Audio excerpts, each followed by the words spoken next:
L'évasion ultime de l'après-vie. Première partie.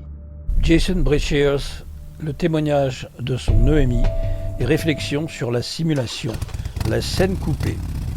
Voici un extrait qui ne figurait pas dans mon film, L'évasion ultime de l'après-vie, première partie, concernant l'accident de moto de Jason Breshears, son expérience de mort imminente et ses réflexions sur la simulation dans laquelle nous vivons. J'ai décidé à l'époque de ne pas le faire figurer dans la première partie de mon film, pour des raisons de timing et surtout pour des raisons personnelles exposées dans la description.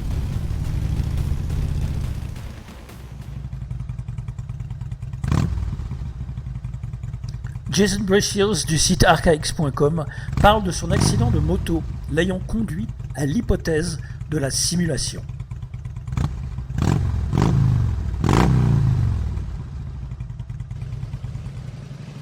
But I released that one video, and as soon as I released that video, I had a terrible motorcycle accident. I had rebar go through my leg. I went to ICU. I had a little surgery done on me. My bike, Progressive Insurance had to pay for $8,370 or $8,730 in new parts because I wrapped my bike around a concrete pylon. I landed upside down in the air, and I don't remember where the rebar got stuck through my arm, but I didn't roll or slide or anything. I was upside down in the air, and it was a total body impact, upside down on a concrete pylon underneath a bridge in a construction site, and I just slid down and hit the ground, and I got right back up. And I had people leaving all their cars in nearby traffic running out to this field, and I just remember, the whole thing is still clear to me. I just remember how interesting it was that all these people were coming to me, and I remember talking to them. And I remember a Hispanic guy taking off his shirt, and a woman took it, and she started wrapping my head, and I couldn't imagine what was going on. I didn't know that my clothes had been ripped off of me. I went through a fence. I didn't know all that. So she's wrapping my head. I don't know I'm covered in blood. I don't know that I'm hurt. I don't know anything. I look over at my motorcycle, and in my mind, it looked fine.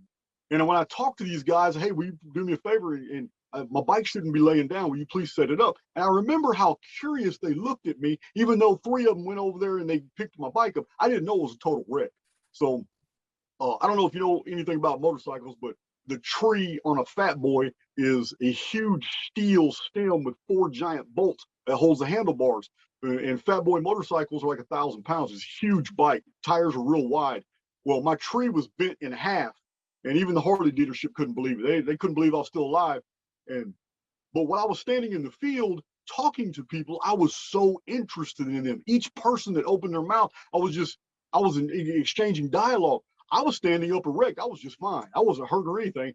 And to me, people were so interesting. And it was just this level of detachment. And they were all surrounding me. And I remember pulling my phone out, and I called my sister, and she answered. And I said, hey, I'm probably going to the hospital. I don't know how bad I'm hurt, but I just had a motorcycle accident. I'll talk to you later. So they asked me to sit down. Once I sat down and complied, things came rushing to me, and I guess I blacked out, because when I woke up, I was in the ambulance, and a woman was looking into my face, and I tried to get up, and she stopped me, and I asked her what time it was. And she told me the time, and I instantly told her, damn, I'm missing 17 minutes. So she reported this to the ER, and she told the ER that this exchange had happened. But I was released from the hospital, went back, had my bike rebuilt and all that. But never have I forgot how awesome it was to feel the way I was feeling at that moment. It was I was me. The personality of Jason was there. I was me, and I could feel my body, but there was absolutely no pain. I was no discomfort, no pain. Later on, now it took me over 50 days to heal. I was bedridden for a while, and it wasn't because of the rebar going through my leg or the lacerations from the fence ripping my clothes off. It was because the impact had sloshed all my internal organs. It was a perfect upside down body impact on the concrete. All my internal organs had basically been stretched, and I had to do a lot of. It was hard to breathe, hard to eat, hard to swallow, hard to talk. Everything was really hard about 2 days after this incident, but mentally, this entire thing changed my whole perspective. It changed my very next video was on simulation theory, and I never intended on that. Simulation theory wasn't even on my map. It was my first video doesn't even hint of it. It's just about the Phoenix. But my second video, I go into detail about simulation theory and how I'm going to wrap all my research around this. And I made a series of promises in my second video explaining that, look, I'm going to show you how the history of the world unfolds. I'm going to show you these mathematical protocols, cataclysm protocols, all the things that are operative throughout our collective existence. I'm going to show these in a series of videos. And I've lived up to those promises. That video was 2 years ago.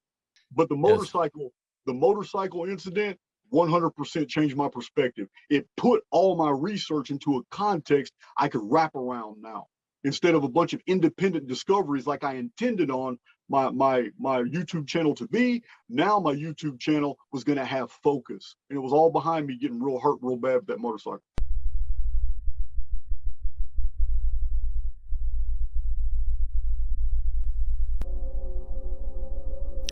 L'hypothèse de simulation énonce que la réalité observable a pour trame une simulation, semblable à celle de nos ordinateurs, sans que les entités y évoluant puissent la distinguer commodément de la vraie réalité. Jason Breshears, nous sommes plus que nous ne le supposons, fantastiquement puissants, capables d'échapper à la programmation des donjons, de reconnaître la programmation par défaut négative et de créer notre propre réalité. Les recherches de Breshears vont en profondeur pour pénétrer à travers les couches de tromperie afin de dévoiler de nouveaux concepts et découvertes sur le monde antique, ses habitants, ses croyances, ses civilisations et les catastrophes qui leur ont mis fin. Jason croit que nous existons simultanément dans deux réalités différentes. Le collectif qui est scénarisé et comprend des événements planifiés et exécutés au-delà de la capacité humaine à modifier. Et le personnel où nous pouvons être individuellement à l'abri et séparés de tout ce qui se passe autour de nous. Jason Breshears, chaîne YouTube Archaix, sur le cycle de réinitialisation, le phénix, le destructeur, passe tous les 138 ans. The system is an entropy. It's an advanced entropy. It's basically why several different prophets were allowed to say the things they did, because they knew from experience what a system goes through when it's falling apart. When it's an advanced entropy, there will be signs in the sun, signs in the moon. There will be natural laws of existence that don't seem to be working the way they're supposed to be working. There will be mass vanishings of people. There will be edits where we will find whole cities and civilizations perfectly intact, buried in mud, but not a single human skeleton. The control program is losing. It's becoming more amorphous, and this always happens, and the more it involves the human collective, the more entropy is introduced, because the power source has always been the collective psyche. But when a significant portion of people start disbelieving in the world that they're living in, it loses power, and the world that they're living in starts falling apart until it is reset.